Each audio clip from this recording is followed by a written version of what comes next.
Salut les marques et les smarts et bienvenue dans Catch Up. On est en 2019 mais nous sommes toujours là plus que jamais et vous allez écouter notre analyse de ce dernier Monday Night Raw du 14 janvier à Memphis. Je suis Raphaël et bien sûr je suis accompagné de l'inévitable Giscal. Bonjour Giscal. Salut Raphaël, salut tout le monde. Va bien Giscal? Tu es dans Ça va de pas nou- mal. tu es dans de nouveaux locaux je crois si j'ai bien compris, hein. Absolument, ouais, j'ai commencé un nouveau boulot hier, donc j'essaye d'adapter mes nouveaux employeurs à ma double vie, hein, qui est de podcasteur émérite et d'employé modèle. Donc, Ah bah oui voilà, ça marche dans les deux sens. Très bien, bah écoute, espérons que l'acoustique est aussi bonne en tout cas que précédemment. Ouais, on va voir ça. On va voir ça de suite. Bon, écoute, je crois que sans trop spoiler, nous sommes plutôt positifs hein, sur ce Monday Night Raw de début d'année. Oui, Euh, ça fait plaisir. Ça fait plaisir, hein. On est lancé dans une longue road to WrestleMania, donc Memphis, hein, Hmm. pays de la musique, pays d'Elvis, tout ça. Bon, pour commencer, c'est pas vraiment de la poésie qu'on va nous chanter, puisque le show est ouvert. Alors, tout d'abord, par Vince McMahon qui arrive en limousine sur le parking, hein. Ça, c'est toujours filmé. Ça, je sais pas pourquoi. Ça plaît Ouais, aux gens beaucoup. petit truc un peu old school comme ça. Ouais. Voilà. Mais c'est pas lui qui arrive sur le ring, hein. Celui qui arrive sur le ring, c'est Braun Strowman, donc le monstre parmi les hommes. Et Braun Strowman, la semaine dernière, il avait eu une très courte interaction avec Brock Lesnar. Ce coup-ci, Brock n'est pas là et Braun nous dit que Lesnar, bah, il a peur de lui et qu'il essaye de l'éviter le plus que possible, mais qu'à la fin, il finira par avoir ses mains, comme on dit, hein. Sur ce, c'est Baron Corbin qui arrive, hein, toujours en costard, toujours classe, même si, comme le lui rappelle Braun Strowman, t'es plus du tout en charge du show puisque tu as été viré. Corbin, il se moque, il dit que lui, il va aller tranquille au Royal Rumble, il va gagner, il va aller main eventer au WrestleMania 35. Ce que Braun ne fera jamais d'après lui. Alors ça, Strowman, Hmm. ça l'énerve. Ça l'énerve même plus que de raison, puisque il va poursuivre Baron Corbin dans les coulisses. Il va le poursuivre longuement, il va le chercher un peu partout, il va en profiter pour détruire un des deux Singh Brothers qui passait par là, parce que ça fait toujours bonne figure. Mais il ne trouve pas Baron Corbin jusqu'à ce qu'il soit aidé par la musique de Memphis, puisque c'est Elias qui a composé une chanson en direct live pour lui dire que Baron Corbin est caché dans la limousine. Alors du coup, euh, Braun, il y va, il arrache la portière de la limousine, ce qui fait fuir Baron Corbin, mais là il arrête de le poursuivre, hein, Strowman, on ne sait pas trop pourquoi. Par contre, par contre, la limousine, elle n'était pas à Baron Corbin.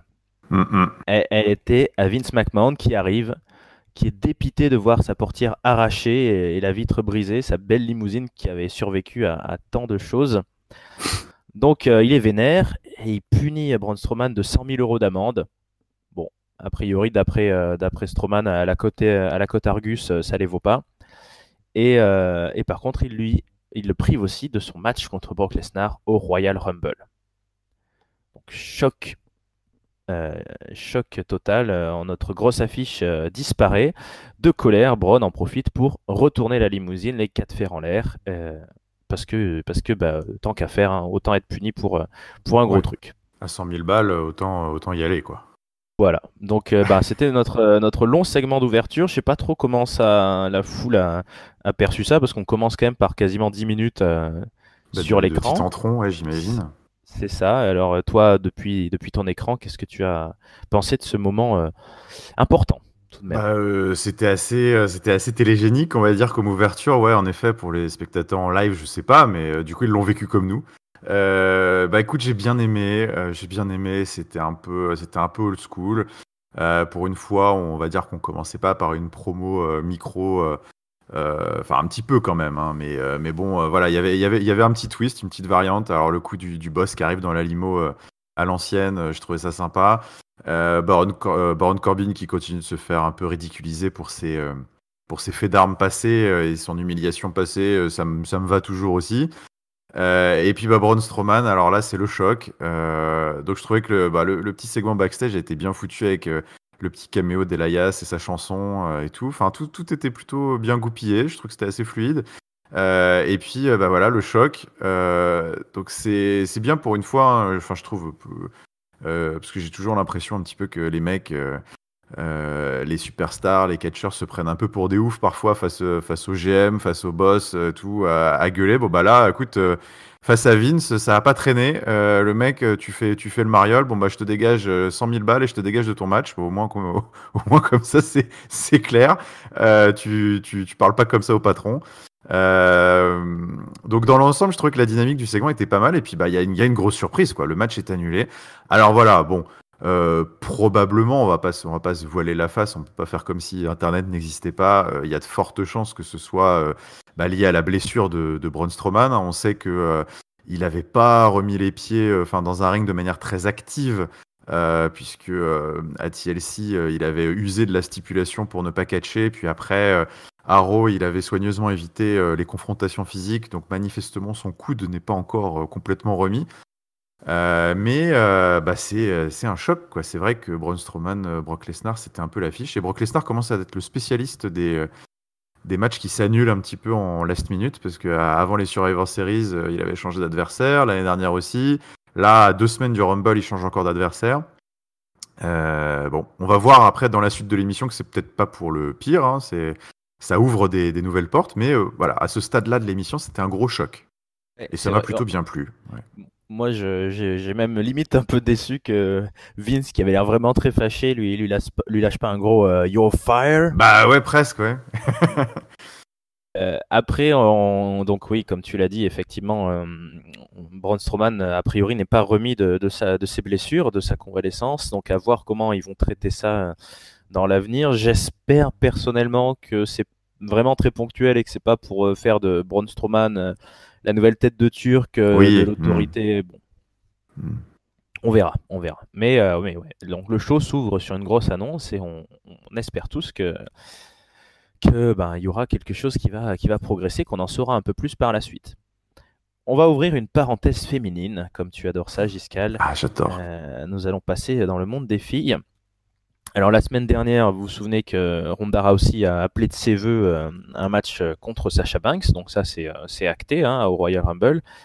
Et ce soir, eh bien, la championne et sa challengeuse font équipe contre Nia Jax et Tamina, c'est-à-dire l'ancienne challengeuse et l'autre costaud. Et c'est Sasha Banks et Ronda Rousey qui gagnent. Hein. Pas plus de choses à dire sur ce match.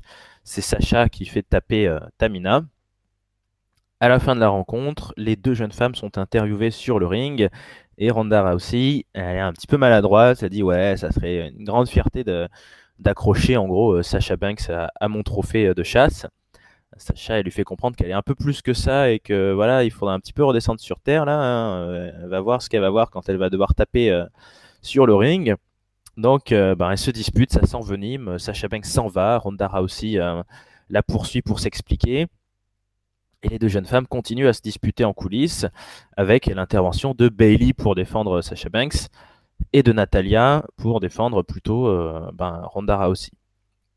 Là-dessus arrivent les trois jeunes femmes qui aiment bien quand il y a du chaos, c'est-à-dire le Riot Squad.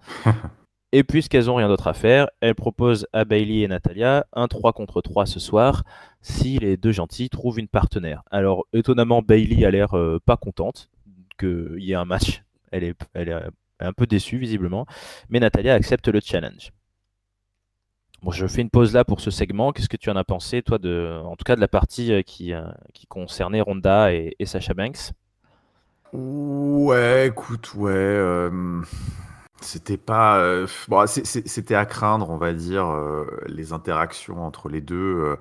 Il y a un petit décalage quand même de niveau. Dès que. Bon, on l'a dit, enfin, c'est souvent le comment tu fais avec Ronda Rousey.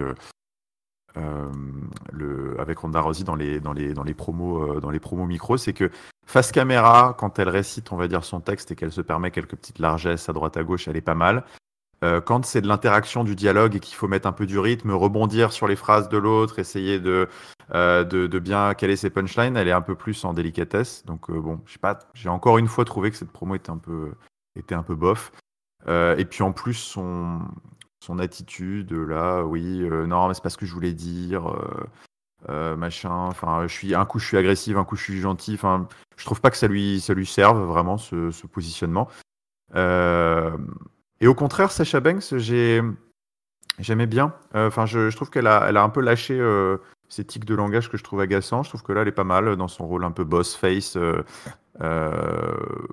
Enfin voilà, j'ai trouvé ça pas mal. Après, bon, le reste, impliqué Natalia, Riot Squad et compagnie, c'est bon. De toute façon, ils avaient annoncé le match en amont. Mais bon, écoute, je trouve que c'était pas mal parce que ça permet de pas laisser non plus trop le spotlight sur des interactions Sasha Banks, Ronda Rousey. Donc à la limite, qu'ils fassent un peu un mix et qu'ils en profitent pour inclure d'autres catcheuses, ça me va bien.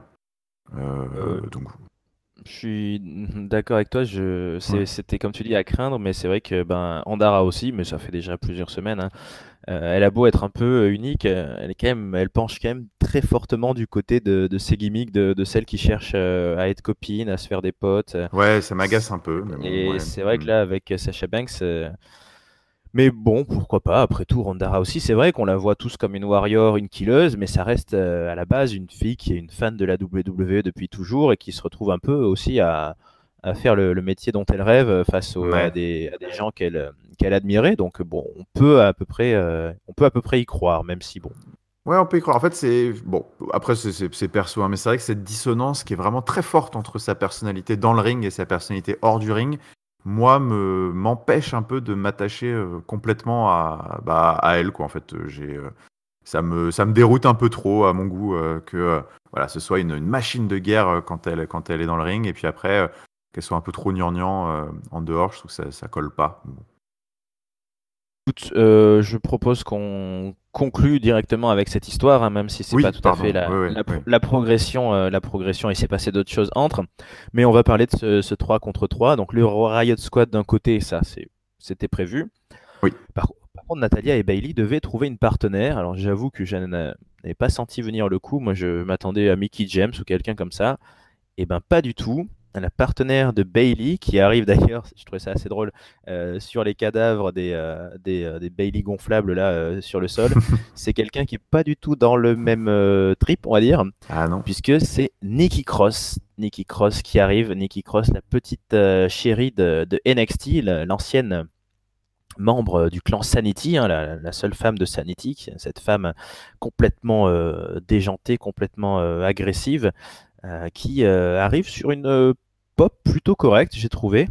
Ouais, ouais. Elle a bien fait marcher le public, qui a scandé NXT aussi.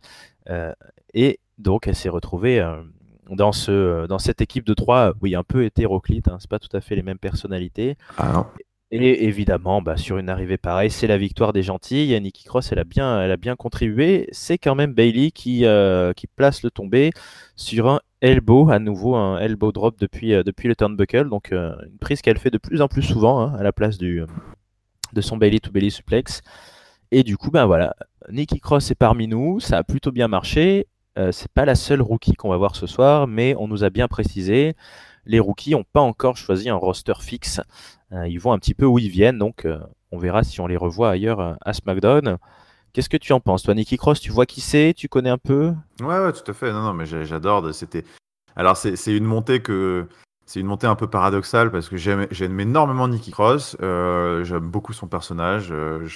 Enfin, voilà, elle est très entertaining, enfin très divertissante. Je sais pas pourquoi je fais des anglicismes à la con.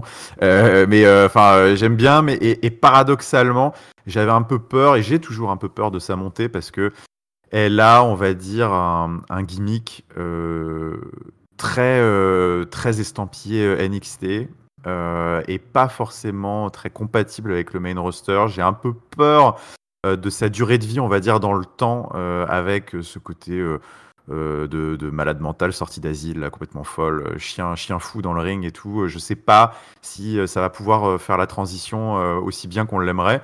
Mais bon, voilà, doute de côté, c'est quelqu'un que j'aime beaucoup et que je suis très content quand même de voir monter pour elle.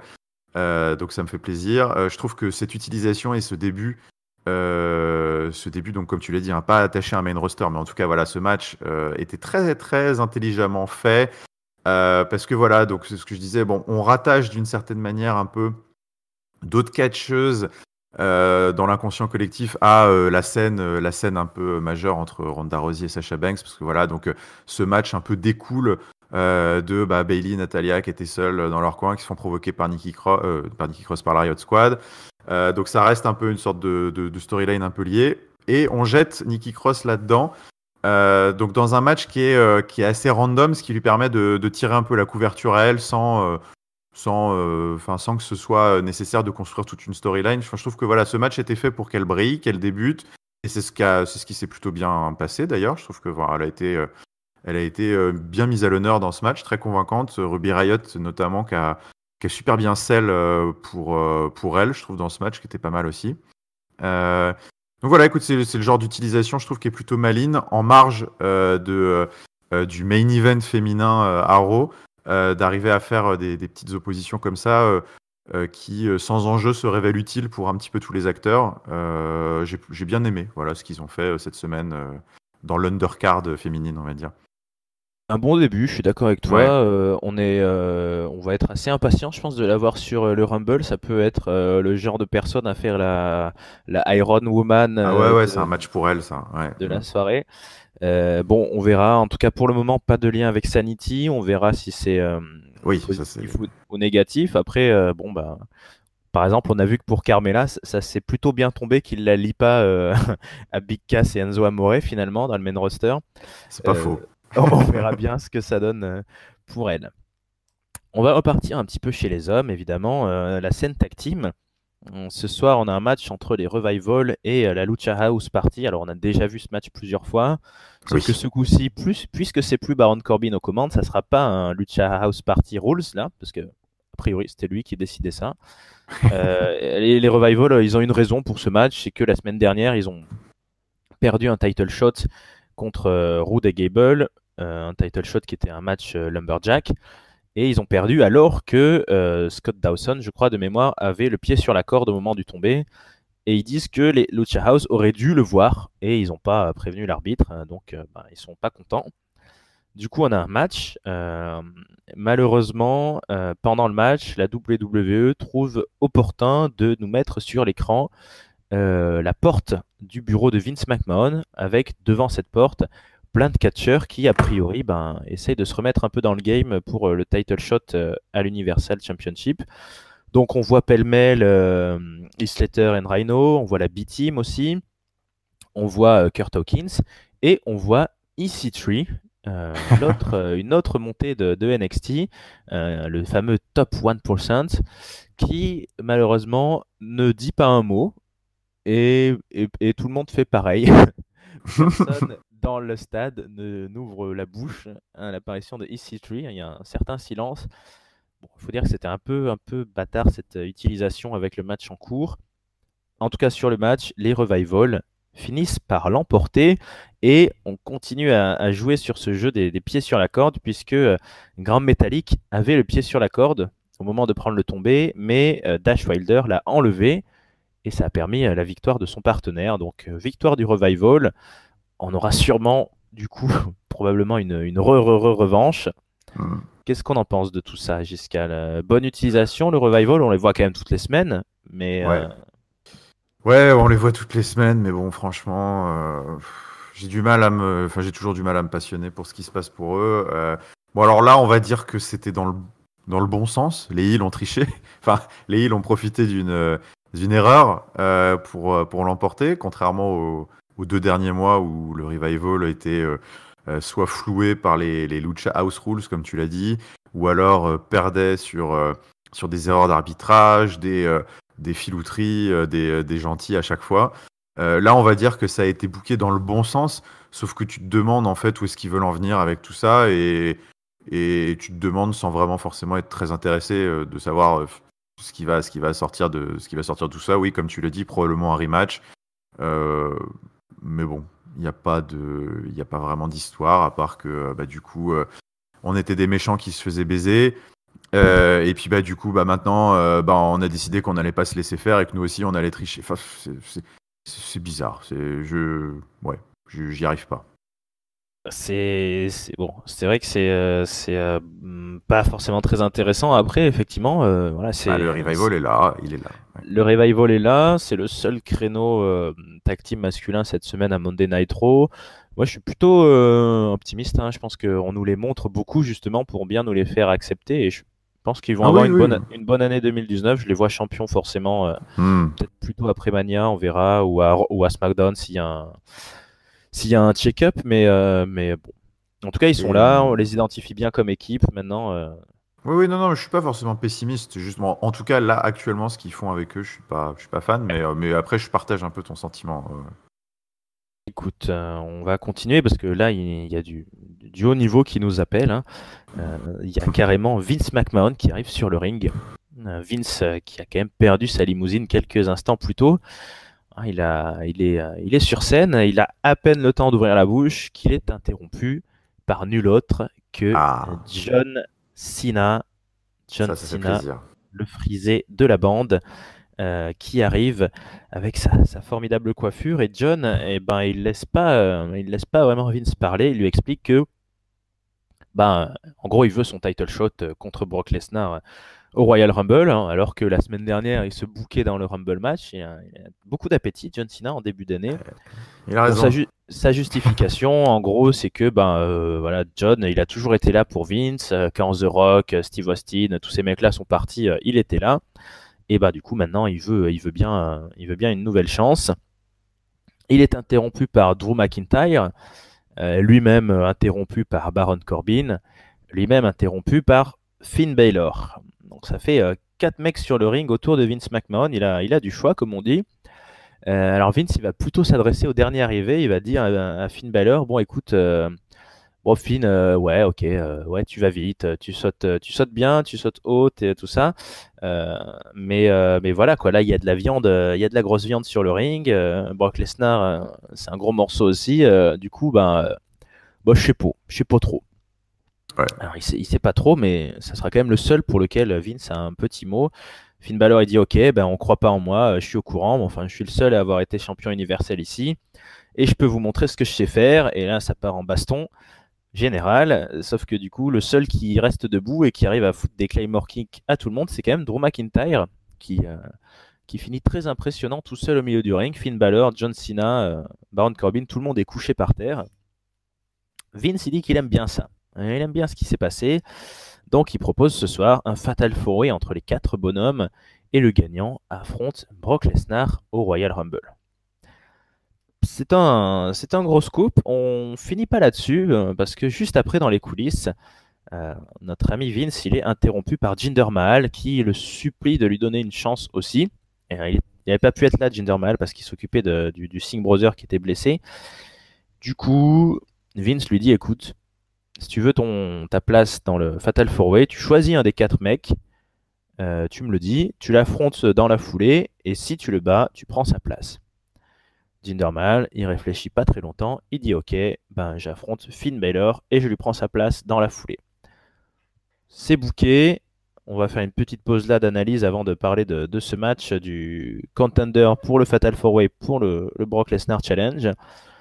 Qu'est-ce que tu en as pensé, Giscal? Là, ces quatre mecs tout costauds au milieu du ring, ça t'a plu? Ouais, non, ouais, ça m'a beaucoup, beaucoup, beaucoup plu. J'ai trouvé que, enfin, j'étais vraiment captivé pendant tout le segment. Je trouvais que c'était super bien fait. Alors, ça a pas révolutionné le genre, hein. C'était pas une promo très originale, hein. Le coup le champion n'a pas de challenger, qui est chaud et de voir 3, 4, 5, 6 mecs parfois, on sait pas venir en mode porte de saloon, tous défendre leur chance et que ça se termine et que ça se termine dans un match entre tous. Euh, Ça s'est vu des milliards de fois, mais j'ai trouvé que bah là, la dynamique du segment était top parce qu'il s'est passé tout plein de choses. Déjà, l'arrivée de Cena dès le début, moi, on va pas se mentir, hein, j'étais super chaud. La perspective d'avoir bah, finalement une sorte de petit match de gala de remplacement, John Cena contre Brock Lesnar avec le 17e titre de champion du monde en ligne de mire au Royal Rumble, ça me bottait grave.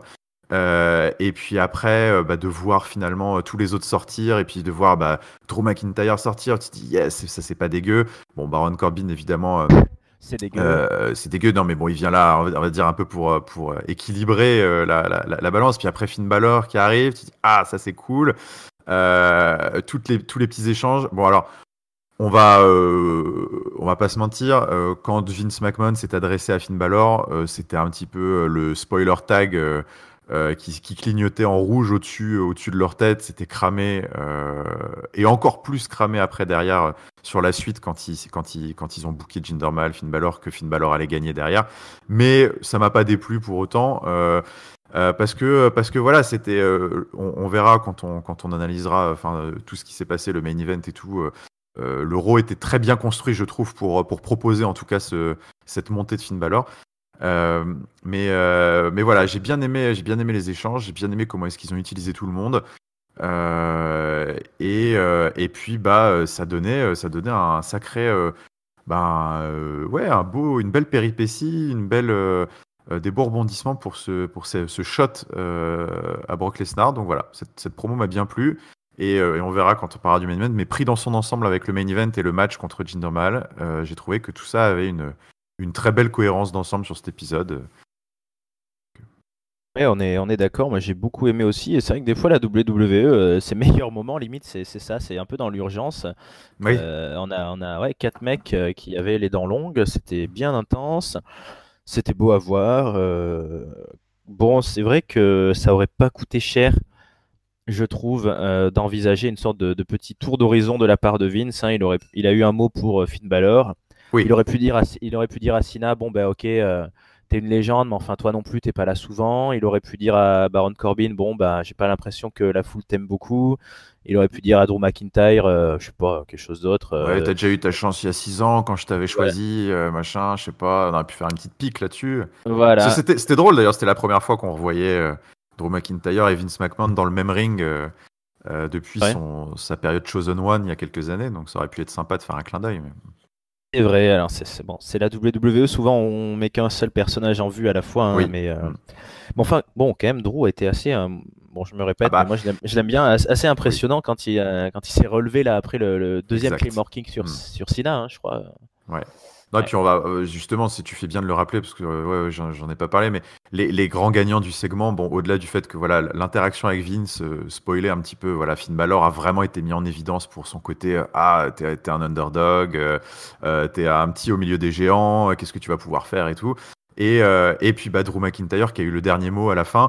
Voilà, sur les 4 catcheurs au milieu du ring, c'est quand même un peu le futur qui a été mis à l'honneur, quoi. Drew McIntyre pour son physique et Finn Balor pour ce qui se passera après. Mais voilà, John Cena et Baron Corbin ont été bien utilisés dans le sens où ils étaient plus là pour donner le change, pour équilibrer. Mais on a compris qui étaient les deux quand même futurs chauds, quoi. C'est l'Europe, c'est ça l'Europe, Ouais. messieurs, dames. Et bah écoute, on va enchaîner, puisque entre-temps il y avait eu le 3 contre 3 féminin, mais on en a déjà parlé, donc Finn Balor affronte Jinder Mahal. Il a pas de bol, Finn Balor, parce qu'il est attaqué par les Singh Brothers au moment où il est en train de poser là sur son entrée, les bras levés. Donc ça détruit un peu sa dynamique. Il est quand même courageux, Finn Balor, parce qu'il a pris cher avant même que la cloche sonne. Il met beaucoup de temps à se relever, beaucoup de temps à enlever sa veste. Il y a, je crois que c'est notre arbitre préféré à tous, hein, là, le petit Black Chauve qui en fait des caisses pour lui demander. T'es Bah, sûr, t'es sûr?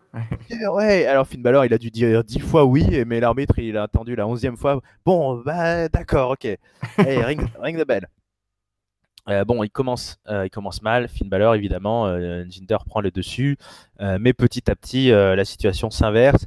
C'était un match assez court et intense, pas énormément de qualité forcément du côté de Jinder, mais ça s'est plutôt bien passé, hein, de la vraie hargne, il a été agressif comme il fallait l'Indien, mais il va pas réussir à s'en sortir. Malheureusement, il va manger ce qu'on risque de voir souvent ces prochaines semaines, un drop kick et puis ensuite un coup de grâce assez violent, hein. Il est Oui. resté debout, vraiment, il a planté au sol et il remporte ce match sur le compte de 3. Finn Balor reste dans l'équation. Bon, t'en avais déjà un peu parlé. Je sais pas si tu as un mot de plus sur ce match-là.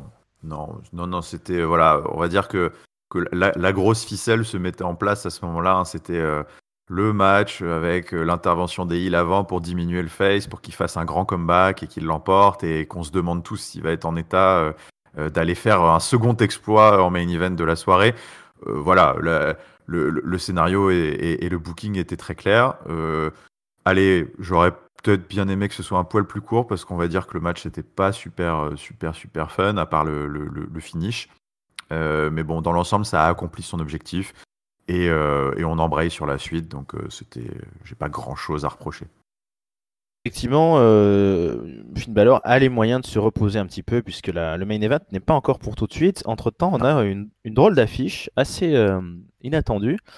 On a un match pour le titre intercontinental et d'ailleurs nous aurons plusieurs séquences, enfin au moins une, mais je crois qu'il y en a eu deux, de Dean Ambrose, le champion actuel, en coulisses, donc toujours avec un gros manteau bien chaud mais torse nu parce qu'il doit faire mi-chaud mi-froid en coulisses. Et bon, Dean Ambrose, en gros, il nous dit que voilà, c'est injuste, lui il est le bien, et puis tout ça c'est le mal. Affronter deux adversaires, c'est le mal. Affronter à Memphis alors que c'est une ville qui pue, c'est le mal. Bref, vous l'aurez compris, Dean Ambrose est dans un triple threat ce soir pour le titre intercontinental. Alors bien sûr, il y a Seth Rollins au programme, mais il y a aussi, et c'est un peu plus inattendu, Bobby Lashley qui est là. Et l'affrontement commence avec un Dean Ambrose qui essaye de manipuler Seth Rollins pour affronter le Almighty Bobby Lashley. Ça marche pas trop. Ça marche pas trop au début, alors qu'il y a un avion qui passe visiblement chez moi. Je ne sais pas si vous l'entendez. Ah non, Non, pas. bon, c'est bon alors. Donc, l'alliance ne se fait pas au début quand Dean Ambrose la demande, mais elle se fait ensuite durant le triple threat. On a les anciens du Shield qui vont aller jusqu'à sortir un escalier une rampe d'escalier, ouais, pour aller taper Bobby Lashley. Donc match très animé, hein. La WWE sait bien faire les triple threats, ça part un peu dans tous les sens. On a des souplesses de Bobby Lashley, on a des projections de Seth Rollins comme d'hab, et on a surtout, et on pouvait peut-être un peu s'y attendre, Lio Rush qui va venir sauver plusieurs fois son poulain, notamment en cassant un tombé hyper proche du 3. Et le pauvre Lio Rush, une fois qu'il a cassé le tombé de Seth Rollins, il a le mauvais réflexe, on va dire, c'est-à-dire qu'il reste planté au milieu du ring pendant bien 15 secondes à regarder ce qu'il a fait. Il aurait pu peut-être partir plus tôt parce que du coup il se fait rattraper et il va prendre cher. Il arrive quand même à éviter Seth Rollins et en tout cas il fait sortir un peu tout le monde du combat. Ce qui profite à Bobby Lashley, hein, l'ancien champion, arrive à placer un spear énorme. Alors de mémoire c'est sur Rollins, hein, je crois. Ou... Un spear énorme sur. Tu parles du finish du match? Ouais, c'est ça. Non, c'est sur Ambrose. Il le découpe. C'est sur Ambrose. Ah oui, littéralement, il le découpe en deux. Ouais. Ah, je me souvenais plus. Donc ouais, gros spear. Il le découpe en deux comme dit Giscal et il obtient le compte de 3. Bobby Lashley est donc ce soir le nouveau champion intercontinental. Lio Rush a joué pleinement son rôle. Et les deux frères ennemis du Shield se retrouvent sans rien dans leur besace. Surprise, bonne surprise, quand dit Giscal, le spécialiste du Almighty. Du spécialiste du Almighty. Bah ouais, non, enfin, grosse surprise. Et plutôt bonne surprise de mon côté. Je pense que peut-être que déjà cette ceinture hors de l'équation peut. Je pense que Dean Ambrose et Seth Rollins en ont peut-être pas fini tous les deux. Et au final, à bien y réfléchir, ils avaient peut-être pas besoin de cette ceinture tous les deux pour peut-être recentrer cette rivalité sur ce qui aurait déjà toujours dû être le centre de cette rivalité, à savoir leur histoire commune qui n'a presque jamais été un facteur depuis plusieurs semaines. Que ce soit dans le build de leur match à TLC ou après, c'était ça qui m'a déçu un peu. Donc, écoute, Bobby Lashley, je pense, peut beaucoup mieux utiliser cette ceinture que Dean Ambrose. Donc là-dessus, je suis pas mécontent. Bon, c'était une grosse surprise. C'était une énorme surprise, même parce que très honnêtement, moi, je pensais que ce match était un petit peu random. Je pensais que c'était. Enfin, d'ailleurs, ça n'enlève rien au caractère un peu agaçant de ce title shot, enfin de ce match lâché comme ça au détour d'un Raw. C'est quand même le deuxième match pour le titre intercontinental de suite à Raw. On a eu aussi un match pour le titre tag team la semaine dernière. Enfin, c'est une récurrence qui, moi, m'agace un petit peu. J'en avais parlé avec Bad Karma la semaine dernière. Ça me gonfle un peu ces title shots en weekly tout le temps. Maintenant, on a l'impression que c'est presque systématique et les pay-per-views sont rarement utilisés pour construire cette attente qu'il peut y avoir autour d'un match pour le titre. Je trouve que ça trivialise un petit peu le truc, mais bon. Ce commentaire passé, Ce match était génial, le changement de titre complètement inattendu. J'ai adoré la réaction de Bobby Lashley et de Lio Rush après. T'as enfin des mecs qui sont complètement aux anges, quasiment au bord de l'orgasme là, d'avoir gagné un titre. J'ai trouvé que ça c'était une petite touche aussi très sympa. Et puis bah ouais, enfin je l'ai dit, enfin là le match était super plaisant. Il y a eu un spinebuster absolument monstrueux de Bobby Lashley sur Seth Rollins. Ah oui. Qui était hallucinant et scellé magnifiquement aussi. Le spear, enfin non mais voilà, tu l'as dit, hein, les triple threats il maîtrise. Donc voilà, écoute, je pense que ça augure des bonnes choses pour Bobby Lashley, pour peut-être Dean Ambrose aussi et Seth Rollins pour qu'ils se reconcentrent un peu. Donc voilà, ça partait d'un match que j'aurais préféré ne pas voir, mais les retombées m'ont fait plaisir. Donc, C'est vrai que je l'avais pas noté, mais ouais, moi je l'ai remarqué aussi.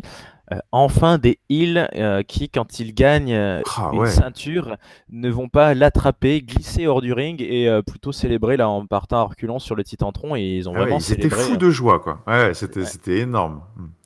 C'était un très bon segment. Je pense que sans discussion possible, depuis le retour de Bobby Lashley à la WWE, c'était son meilleur match. Oh ouais, facile. Oui, oui. Facile. Gros combat. Résultat inattendu, moi vraiment, avec ce nouveau Dean Ambrose, avec sa veste, enfin son style là de vrai heel, je Ah ouais, à m'attendais la Bane un peu. à un long règne intercontinental. Ouais, non, et il en est privé assez vite, et je pense, bon, il y aura, bah, du coup, il n'y a plus de clause de rematch, c'est vrai, Non. mais je pense que là, il va pas le regagner, hein. C'est vrai qu'il s'éloigne de tout ça. Ça fait plus de bien effectivement à Bobby Lashley qu'à lui. Euh, on va voir ce que ça donne pour la feud de Rollins. D'après certaines personnes, ça serait peut-être un indicateur pour le Rumble aussi. On a peut-être un vainqueur du Rumble entre les deux. Hmm. Je ne sais pas, on verra bien. En tout cas, ça change un peu tout. Ça change un peu la perspective de la mid-card et de l'up-card, donc c'est plutôt pas mal. Ouais, puis c'est vrai que ça change ce qu'on avait vu venir peut-être aussi parce qu'on se disait que Bobby Lashley n'allait être qu'un vulgaire marchepied pour Seth Rollins en route vers peut-être un affrontement à WrestleMania pour le titre suprême et tout. Le fait que Bobby Lashley ait ce titre intercontinental et bah, on se dit que du coup maintenant on voit assez mal peut-être Seth aller courir après le titre intercontinental contre Bobby Lashley. Et du coup, bah, ça rebat un petit peu les cartes. C'est vrai que voilà, on s'était tracé un petit scénario tous ensemble et voilà, il y a un gros contre-pied qui est pas déplaisant. Là, du coup, sur un très très bon match et un très bon segment, moi je voudrais juste euh, préciser qu'on a eu un peu les trois en interview avant le match. Oui, Et contrairement à ce que tu disais, moi j'ai été un peu déçu de voir que Seth Rollins, tout ce qu'il a trouvé à nous dire, c'est que Dean Ambrose, il a trahi ses frères le soir où Roman Reigns, il annonçait qu'il avait une oui, oui, leucémie oui, et oui. ça c'était pas bien. Non, mais je suis Bon, d'accord. euh, De toute façon, les promos entre les deux depuis un bail sont très décevantes. Soit l'un ou l'autre dit qu'il en a rien à faire de l'autre et qu'il veut se concentrer sur autre chose, ce qui est scandaleux. Soit, en effet, c'est des promos un peu inspirés, quoi. Enfin, il y a beaucoup mieux à faire entre les deux. Je perds pas espoir, mais bon, c'est dur. on verra bien. Hmm. En tout cas, voilà, on finit sur ce segment et on passe à autre chose. Alors, on va revenir un petit peu à la douceur féminine parce qu'on a quand même besoin de ça de temps en temps. Hmm. Le segment étrange de ce Monday Night Raw, c'est juste avant le Moment of Bliss, puisque c'est le nouveau segment d'Alexa Bliss qui s'annonce quasiment hebdomadaire. Juste avant le début du Moment of Bliss, nous suivons un jeune préposé à la technique ou je ne sais quoi, qui vient apporter à Alexa Bliss une tasse de latte chai. Et comme la belle ne répond pas quand il frappe à la porte, il se permet d'entrer. Et Alexa Bliss était tout juste en train de mettre son soutien-gorge. Donc elle est quasiment toute nue, la pauvre. Elle est un peu perturbée, un peu énervée. Le jeune homme s'en va très très confus. Bon, voilà, c'est la WWE. On voit Alexa Bliss quasiment toute nue. Voilà, je sais pas trop. Enfin, si, je crois savoir à quoi ça sert évidemment, mais ça sortait un peu de nulle part quand même. Oui, ça sert quand même. Ça fait C'est toujours. comme pour citer notre grand philosophe Ringside, c'est du cul, du cul, du cul. Voilà, C'est ça qui fonctionne à la télé. c'est ça. Alors, je ne sais Moi, je sais pas. pas, moi ça, on a le droit d'être un peu pauvre de temps en temps. Moi, ça me dérange pas. Oui, bon, on verra si ça devient un running gag, ça sera peut-être saoulant. En tout cas, là, pour un soir, on Oui, verra. oui. Toujours est-il qu'Alexa Bliss, ça la perturbe pas trop et quand elle ouvre son segment Moment of Bliss, elle est bien habillée, elle est d'ailleurs très belle comme toujours, Magnifique. et elle envoie du lourd, hein, puisqu'elle nous annonce quand même. Alors, il y a quand même quelque chose de très grave qu'elle a annoncé. Parce qu'elle nous a dit que Vince McMahon avait annoncé la création de tag team féminin. Sauf que c'est pas Vince McMahon qui a annoncé ça, c'est le Non. Père Noël. Eh oui. Ouais. Et là, Alexa Bliss, attention à ce que tu dis, Alexa. Oui. Parce que là, Parce il y a que il y a des enfants qui regardent. des enfants qui regardent. Alors qu'ils te regardent topless, je pense pas que ça les dérange, mais qu'ils apprennent ce genre de choses, ça peut être beaucoup plus gênant. Je suis d'accord. Et, et du coup, par contre, elle a des grosses infos à nous donner à ce sujet. Déjà, elle nous dit que cette ceinture, enfin ces deux ceintures, elles seront délivrées à Elimination Chamber, donc dans Oui. 5 semaines, et qu'il y aura les filles en cage. Donc il y aura 10 femmes en cage. Non, pardon, 12 du coup, Oui, puisqu'il y 12, aura 12. 12, puisqu'il y aura 3 équipes de Raw, 3 équipes de SmackDown, et les gagnantes de cette Elimination Chamber repartent avec ces ceintures que Alexa nous dévoile, et elles sont plutôt pas vilaines. La foule en tout cas a l'air d'apprécier. Donc voilà, on a plus d'infos sur un titre qui semble parti pour le moment pour être en tout cas multibrand. Qu'est-ce que tu en dis de toutes ces annonces? On fait une petite pause là dans le Moment of Euh, Bliss. Ouais, bah écoute, sympa, voilà. Bon, on va pas, on a déjà émis chacun, je pense, dans diverses émissions depuis que cette rumeur existe, nos doutes sur, bon, voilà, est-ce qu'une division tag team féminine est pérenne? Comment est-ce qu'ils vont gérer? Ils ont clairement pas les moyens d'avoir des ceintures tag team par émission comme pour les hommes.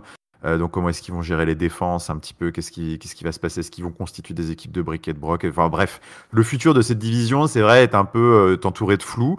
Euh, Après, bon bah, il y a ça et puis il y a l'effet d'annonce. On peut pas s'empêcher d'être un peu excité à l'idée de bah voilà des nouvelles ceintures qui sont d'ailleurs sublimes. Enfin en tout cas moi je les trouve vraiment magnifiques. Qui en plus vont couronner des champions de manière assez originale parce que voilà cette Elimination Chamber tag team féminine. Bah, je trouve que c'est une belle idée qu'ils ont eue. D'utiliser une stipulation pareille pour un événement qui se veut important, en tout cas qui donne encore plus d'importance voilà, au premier couronnement des championnes tag team.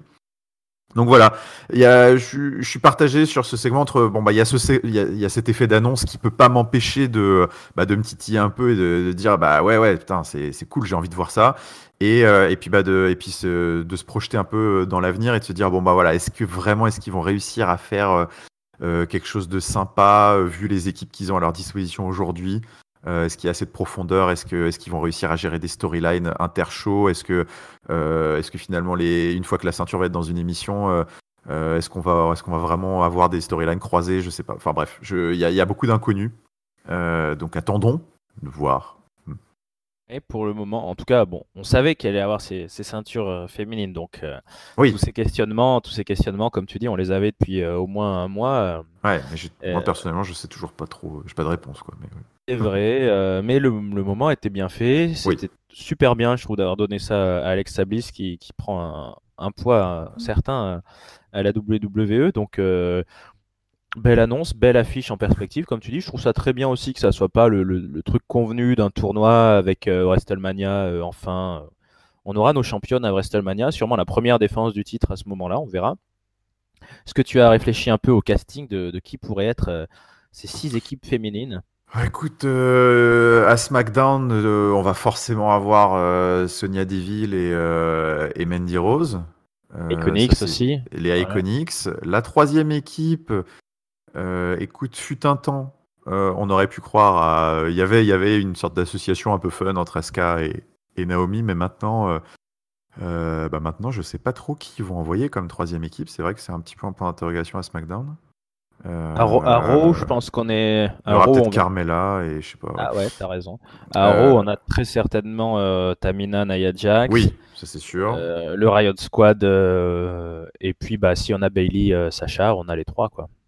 Bah ouais, du coup, oui, c'est vrai que oui, parce que Sacha, là, en ce moment, elle est impliquée en solo, mais bon, il y a fort à parier que comme elle va se faire expédier par Ronda Rousey, elle fera partie du mix.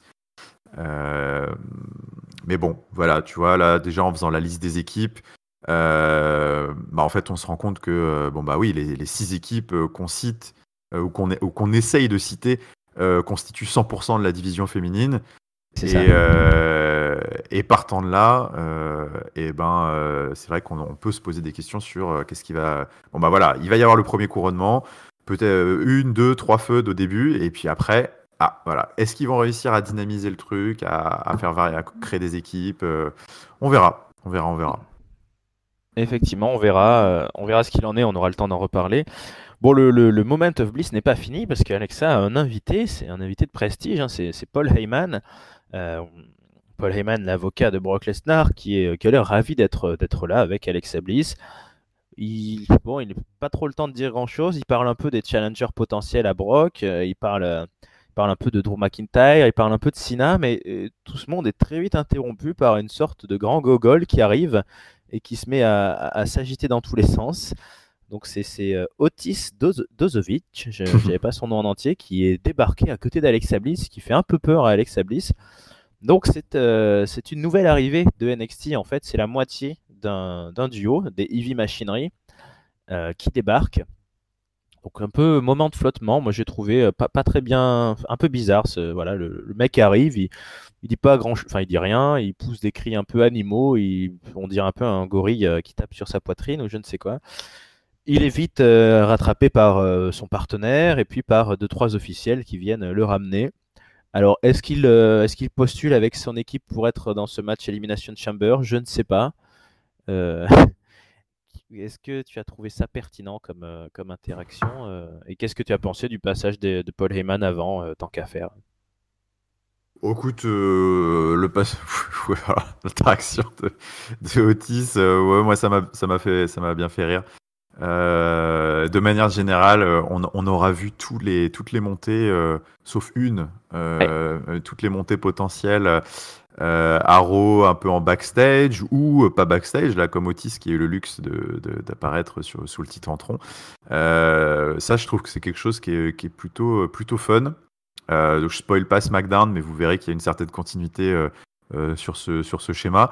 Et je trouve que c'est quelque chose d'assez intelligent et d'assez novateur, au lieu de nous envoyer des vignettes, d'ailleurs, qui commençaient à devenir redondantes, parce qu'ils avaient préparé un paquet de vidéos qui nous mettait en boucle là, depuis 3-4 semaines. Enfin, j'exagère 2-3 semaines. Là, je trouve que c'est sympa. Voilà, c'est une autre façon d'amener les nouveaux, des petites interactions backstage.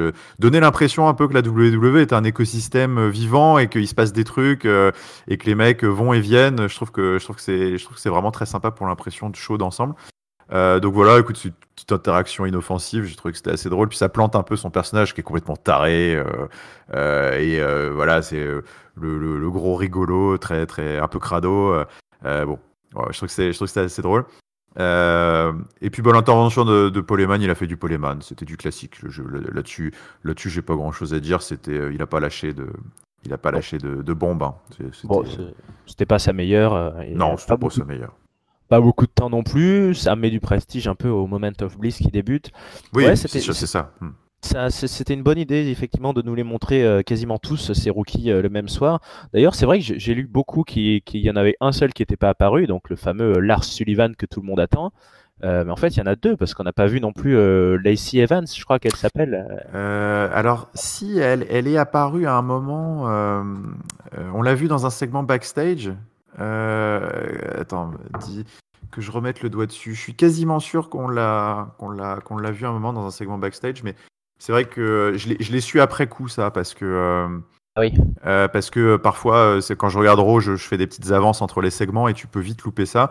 Mais ouais. du coup, elle était en coulisses quand Finn Balor marchait pour son match vers Jinder Mahal, contre Jinder Mahal. Il est passé à côté d'elle, elle était en train de se regarder dans un miroir ou un truc comme ça, je sais plus. Un truc. Ou elle D'accord. Oui, parlait à Mickey James, je sais plus ce qu'elle faisait. Ouais. on a eu, je les ai pas détaillés, il y a eu quelques passages backstage.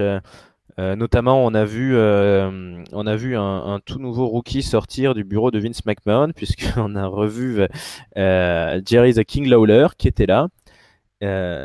Bon, c'est Memphis, hein, c'est sa ville, et il a croisé au passage Noé José et son Exotic Express, je sais plus comment ça s'appelle. Bref, on a vu Noé José rapidement et Jerry the King Lawler, pardon. Bref, tout ça n'est pas très intéressant, contrairement à notre main event, car nous y arrivons. Finn Balor versus John Cena versus Drew McIntyre versus Baron Corbin. Le gagnant affronte Brock Lesnar pour le titre universel au Royal Rumble dans un peu plus de 2 semaines. Donc gros enjeu. Gros match aussi, une quinzaine de minutes. Donc on reste sur un main event de weekly. C'est pas super long, mais encore une fois, c'est assez intense. Tout le monde est là, donc j'ai pas vraiment noté tous les spots qu'on a pu voir. Il y en a eu pas mal. Baron Corbin a pu placer son End of Days. On a eu du Glasgow Kiss évidemment de Drew McIntyre. On a eu de la projection par-dessus les cordes. On a eu un Attitude Adjustment énorme depuis la deuxième corde de John Cena sur Finn Balor. John Cena n'a pas le temps de porter le tombé. Il est éjecté par Baron Corbin, mais Baron Corbin ne réussit pas à en profiter puisque Finn Balor relève l'épaule au compte de 2,5. Extraordinaire. Très grosse résistance de Finn Balor. Plus tard, c'est Baron Corbin lui-même qui encaissera un Attitude Adjustment. Mais au final, quand quasiment plus personne n'est là, c'est John Cena qui va encaisser un nouveau dropkick et un nouveau coup de grâce bien violemment planté debout. Ah ouais. Et il ne s'en relèvera pas. Finn Balor, il aura été violent sur la grâce ce soir. 1, 2, 3, comme tu l'avais dit, on pouvait s'y attendre. Finn Balor est le nouveau challenger au titre universel de Brock Lesnar. La foule est à fond, ça marche vraiment bien. Et John Cena va même en rajouter un petit coup en prenant le micro et en lui disant, en gros, ouais, y en a qui croyaient pas en toi avant, mais là maintenant, vas-y gamin, c'est toi le nouveau héros. Petite accolade, il lui lève la main, donc le boss de l'entreprise est là pour légitimer les plus jeunes, c'est son taf là, donc il l'a fait. Bel affrontement. Résultat, voilà, Giscal, tu n'auras pas encore en tout cas John Cena 17 fois champion du monde, mais est-ce que tu n'es pas trop amer? Ça va, tu l'as bien vécu? Ah, je suis un peu déçu, on va pas se mentir, je suis un peu déçu, mais bon, je suis content pour Finn Balor. Je suis content pour Finn Balor. C'était son Monday Night Raw. Alors, la WWE est un peu la spécialiste des push express comme ça, putain, bon merde. Alors lui, ça va être lui notre challenger. Il faut qu'on le recrédibilise en une émission. Alors vas-y, c'est parti, autoroute de la gloire. C'est un peu ce qui s'est passé pour Finn Balor cette semaine avec la petite promo avec Vince McMahon et puis après la storyline du héros à la Daniel Bryan en deux matchs le même soir. On écarte un premier obstacle et puis après on va créer l'exploit dans un multiman en main event. C'est un petit peu le WrestleMania 30 pour Finn Balor. Ouais, avec Jinder Mahal dans le rôle de Triple H. Voilà, c'est moins glamour, mais bon, ça restait, je trouve, très efficace parce que il y a rien de mieux que pour recrédibiliser un gars que de lui foutre tous les obstacles sur la route et puis de le faire gagner de manière complètement triomphale et définitive à la fin. Voilà, ce Fatal 4-Way a été construit pour lui. Il a tout pris dans la tronche. Il a pris les chokeslam, il a pris les spots, il a pris les coups de chaise, il a pris le End of Days de Baron Corbin. C'est vrai que je t'interromps, mais oui, mais à culpa, j'avais même zappé de noter ce passage. Oui, Baron Corbin a sorti aussi les chaises et c'est ça en fait qui a fait le tournant du match parce que c'est grâce à ces chaises-là qu'il a pu neutraliser Drew McIntyre et en partie Cena et ce qui a permis de placer après le tombé. Ouais. Il était un petit peu au centre de toutes les near fall. Finn Balor, c'était son match quoi. Donc voilà, il a pris le End of Days de Baron Corbin, il a pris l'Attitude Adjustment avalanche le luxe, vraiment l'hommage. Je sais pas comment dire, mais ultime de John Cena. Tu te relèves pas de ça, c'est très rare à part AJ Styles et peut-être Daniel Bryan, je crois, qui se sont relevés dans des matchs de gala. Tu ne te relèves pas de ce move. Donc ça, c'est un peu l'adoubement de John Cena qui continuera après le. Et puis en plus, il fait le pin sur John Cena. Là, pour moi, c'était la surprise du match. Je pensais que c'était Baron Corbin qui allait bouffer le tombé parce qu'il était là pour ça. Et non, très très, enfin c'est beau je trouve d'avoir fait ce choix parce que voilà jusqu'au bout, ils ont vraiment voulu faire de ce Raw le Raw de Finn Balor pour qu'il aille défier Lesnar et jusque dans le tombé. Donc ça c'était vraiment bien vu aussi. Et puis avec après le petit segment micro de John Cena pour adouber son poulain. Donc voilà, écoute, j'ai trouvé que c'était très bien fichu. Au-delà du scénario un peu cousu de fil blanc, je trouvais que le match était super fun. Voilà, c'est du Fatal 4-Way comme on aime, dynamique, il se passe plein de trucs hors du ring, dans le ring. On a même eu un petit peu des chaises et tout. Il n'y a pas eu il y a pas eu des tables et compagnie, mais bon, voilà. Donc c'était un peu le feu. Et puis bah maintenant on se dirige vers cette affiche Finn Balor Lesnar au Rumble qui si le passé en tout cas si l'histoire est donneuse de leçons s'annonce excellent puisque c'est vrai que Brock Lesnar sort de matchs contre Bryan ou contre Styles contre des petits gabarits très rapides qui étaient vraiment géniaux. Donc on espère qu'il va pouvoir faire au moins aussi bien contre Finn Balor. Ouais, donc je vois que tu es enthousiaste et je Oui, partage tout à fait ton avis. Grosse soirée. Ce que je trouve bien, c'est que on est vraiment sur, en tout cas, a priori, hein, on va encore dire, voilà, on sait un peu ce que dit Internet. On part sur un programme un peu improvisé avec un changement, voilà, 2, 3 semaines avant. sans doute, oui. Sans doute. Au final, comme ça arrive de temps en temps à la WWE, je trouve le programme choisi finalement plus alléchant que l'original parce que Strowman Lesnar, ça me faisait très très peur pour Braun. Ouais, moi, je suis d'accord.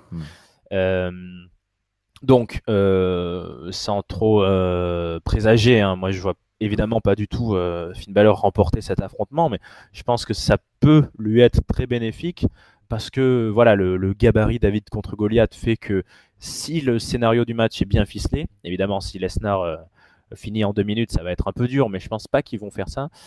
Si le scénario du match est bien ficelé, qu'on a un Finn Balor qui joue très très héroïque, on peut avoir un très très beau match et ça peut vraiment faire du bien à Finn. Euh, En plus, je trouve que ça sort pas vraiment de. Enfin, ça sort un peu nulle part parce que tout a été fait en un soir.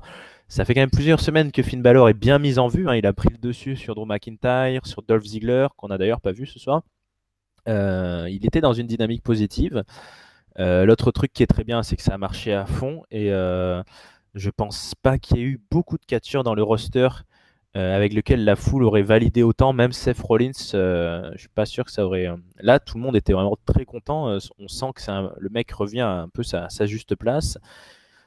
Comme tu l'as dit, c'était bien écrit, même dans le choix de la présence de John Cena. Baron Corbin, bon, c'est un peu le nouveau Kane, hein, c'est lui qui fait un peu Ouais. tout ce qui est old school et tout, mais bon, pour le moment, ça passe bien. Et puis ça rebat pas mal de cartes. Moi, Finn Balor, j'en avais fait mon gros favori pour le Royal Rumble match en lui-même. Du coup, ça va changer. Donc tout est un peu remis en perspective. Mais belle écriture de show, belle validation, beau programme pour Finn. Et je suis vraiment là aussi très optimiste pour son année 2019. Enfin, je pense il a assez bouffé de mid-card pendant 2 ans. Je pense que tout le monde a conscience qu'il y a un gros potentiel sur ce gars-là. Euh, voilà, ça sera probablement pas lui le tombeur de Brock Lesnar, quoique. Mais je pense que dès que Brock aura un peu laissé le spot, il aura tout ce qu'il faut pour lui. On verra ça dans les prochaines semaines. En tout cas, une soirée réussie pour la WWE. Je pense qu'on peut le dire. Et ben, Giscal, voilà. Maintenant qu'on a résumé tout ce show, est-ce que tu peux nous donner ton mot de la fin? Qui fut ton top? Qui est ton flop? Et quelle est ta note? Alors, c'est exceptionnel pour Raw, mais mon flop, c'est compliqué. C'est compliqué de trouver un flop, un segment qui m'a vraiment déçu. Il y en a pas vraiment eu. Alors, on va dire que mon flop, ce serait peut-être un léger carton jaune pour Ronda Rousey, que j'ai trouvé un petit peu en dedans du côté des filles. Ses interactions avec Sasha Banks et même son match, ouais. Je peine à rentrer dans leur rivalité de transition encore, et c'est un petit peu à sa faute, parce que je trouve que Sacha gère sa moitié du deal, quoi, on va dire, mais pas Ronda pour l'instant. Donc je suis un poil déçu, mais bon, ça reste assez efficace quand même. Donc ce sera mon mini flop, on va dire. Et mon top, mon top, en fait, bon, j'aurais pu le donner à Finn Balor, hein, mais on en a déjà beaucoup parlé. Je vais en profiter pour le donner à l'utilisation des rookies de NXT à Raw. Je trouve que c'est très intelligemment fait.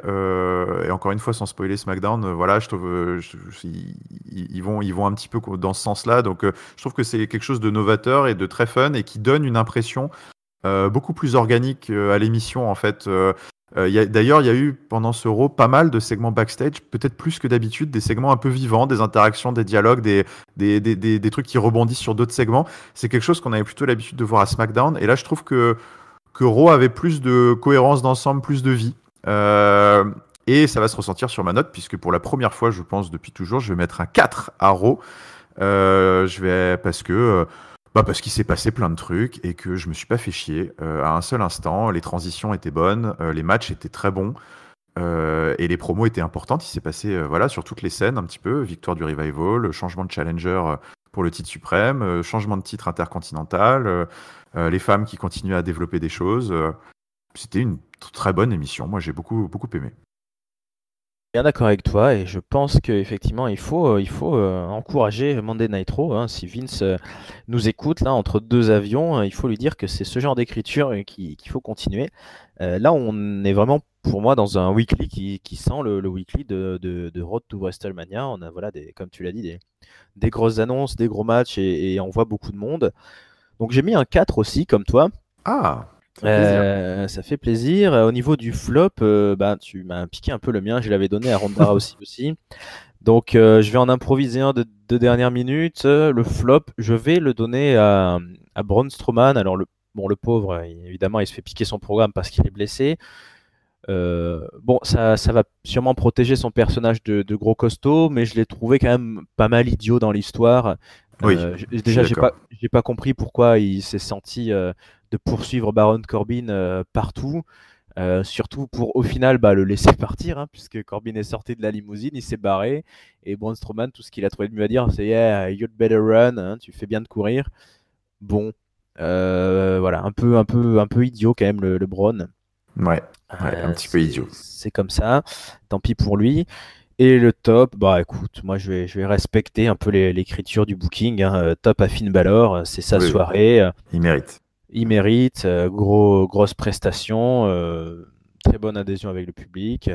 Peut-être que ses collègues vont lui dire de faire un peu plus attention dans la gestion des coups de grâce, parce que là, il a clairement mis tout son poids sur le, sur le ventre de ses deux adversaires. Donc, j'espère ils ont pas eu trop mal. Sont costauds, hein, ils ont de la ceinture Oui, abdominale. Mais c'est vrai que ça donnait un finisher avec une drôle de dynamique, hein. Il y avait cette petite seconde suspendue dans les airs. Mais bon, ouais, Finn Balor, costaud. Et puis, il faut assurer pour le Rumble, mon grand. On compte sur toi. c'est ça. Voilà, écoute Giscal, nous en avons fini pour ce Monday Night Raw, donc je sens que toi, en grand fan, j'ai bien compris que tu avais déjà vu SmackDown. Moi, c'est pas encore mon cas. En tout cas, à ceux qui nous écoutent, n'hésitez pas à nous donner votre avis sur ce Monday Night Raw, si vous êtes d'accord avec nous, si vous aimez bien Finn Balor, si vous faites partie de ceux qui trouvent que c'est un bien pour un mal parce qu'il va se faire dézinguer au Rumble, si vous trouvez que non, c'est mérité. Dites-nous tout, dites-nous aussi ce que vous pensez de SmackDown, puisque évidemment l'analyse va suivre dans les prochains jours de ce show. On ne sait pas encore qui sera aux commandes. Peut-être que Giscal y sera, peut-être pas. Peut-être On ne que sait j'y pas, on ne sait serai, pas. peut-être pas. Le suspect. En tout cas, comme d'habitude, n'hésitez pas si vous avez aimé à nous soutenir, à nous laisser des commentaires, des pouces, des cœurs, que ce soit sur YouTube, sur iTunes, sur PodCloud. Et j'en oublie toujours un, mais je ne sais plus lequel c'est. Euh, euh, Spotify peut-être? Oui, oui, Oui, Spotify c'est aussi, tout à fait. Spotify. Ouais, ouais. Voilà, donc Catch Up toujours. Facebook, Twitter, Instagram, Catch Up CDC. N'hésitez pas à rejoindre notre communauté, que ça soit une de vos bonnes résolutions pour 2019, que vous nous rameniez chacun une personne. Voilà, on n'a qu'à dire ça. On va lancer le défi. Et en attendant, écoute, je te remercie Giscal depuis tes bureaux tout neufs et fraîchement repeints d'avoir participé à cette analyse. Merci, merci Raph pour cette présentation au poil, c'était un plaisir. Eh ben, c'est un plaisir partagé. Donc, nous allons maintenant passer à la suite de notre journée. Nous vous remercions à tous de votre écoute. On espère que ça vous aura plu. Et comme toujours, nous vous souhaitons une excellente semaine pleine de catch. Ciao! Salut tout le monde.